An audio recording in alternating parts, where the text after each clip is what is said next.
Here's some footage of us harvesting potatoes and carrots that you can watch while we get into this subject.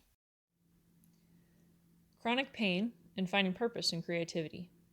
First, before we get started, I need to lay out my ground rules when talking about chronic pain. Pain is not a competition. It's hard enough to live with it without trying to create a hierarchy of pain. I can only speak from my own experience. Yours may be different, and it is still valid. I'm not going to sell you anything or promise to cure you with any of my advice, and I will not tolerate comments diminishing my or others' experience of pain, nor comments trying to sell cures. On to the video. Why do I garden with pain? In this video, I'm going to talk about creativity, and when I'm talking about that, I mean making things, the act of creating, not some superpower of natural talent that makes everything you touch amazing. Just making something, be it crude and lopsided, make it useful, and take pride in having done a thing.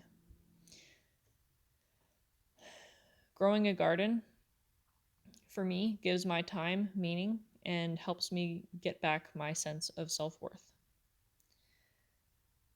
Some of the things I do to cope with chronic pain, I knit. Knitting gives me something productive to do with my resting time. I can design, plan, and make my own clothing and have complete freedom in whatever it is I make. Painting. I'm not good at it, but I don't have to be Van Gogh. I simply enjoy the act of mixing paint and applying it to a canvas. A chronic friend and I often paint together, and it's very cathartic, even when the paintings don't work out. Cooking is another way I can be productive. I find food prep meditative and relaxing. I feel useful when I cook, and home cooking is better for my body and helps me to reduce my symptoms. Gardening. Gardening for me is so much. Planning a garden on paper, building it in real life, seeding the soil, popping in transplants, watching these things spring up out of the ground and watching them grow, knowing I can provide food for my little family, and exulting in the victory of harvest. These things provide a daily interest to a large portion of the year. I begin starting seeds as early as January. And the garden provides physical therapy, as well as a beautiful place to sit and enjoy the calm and the peace of nature. I spend quite a bit of time in research in my downtime, especially through the winter. Wherever I struggle, I seek to learn.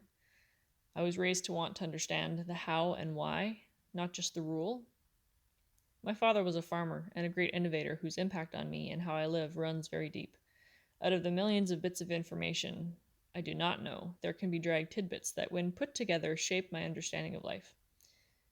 And somewhere out there in the world, not hard to reach these days by internet, is the piece of data that will help me to overcome whatever struggle I am faced with in my growing and creating. I spend a lot of time in winter researching the previous year's struggles in the garden and with other projects I have, and learning new skills and ideas. I also spend a lot of time in researching, specifically for the garden, the seeds I order, the method of planting, the method of growing, and trying to learn everything that I can possibly absorb to make the best use of my gardening space and to make gardening easier and more productive. I also leave myself open to learning a new or old skill whenever the knitting gets too tedious. Now, feeling that your time has been useful, has produced something tangible, is very important to helping rebuild your sense of self-worth.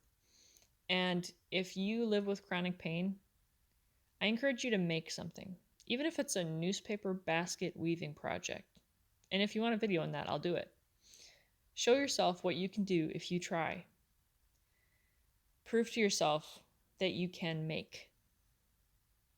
It has taken a long time for me to recognize the truth of this next fact, but my chronic pain and my inability to have a standard 9-to-5 job, my need for 80% of my day in winter and 60% of my day in summer to be resting time, gives me the time to apply myself to mastering things I might never have had the opportunity to pursue otherwise. It can be hard to see the opportunity in the pain, but it is there. It also gives me a reason to pursue things. As an example, I'm learning to sew my own clothes. I'm doing it badly, but I'm learning because modern fashion isn't pain friendly. And if I wasn't in pain, I would never have had a need to try.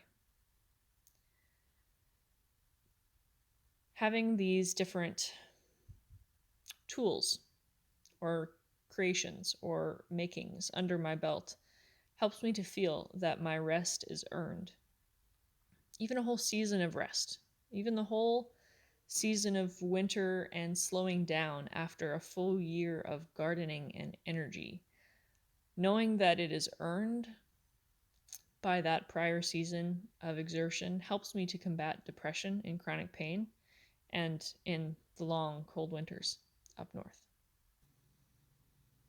Being plugged into the growing community on whatever social media platforms you use, even when your garden is under snow, helps to feed you insight, positive, hopeful, and helpful tips and information instead of getting sucked down into negatives that are so mainstream these days.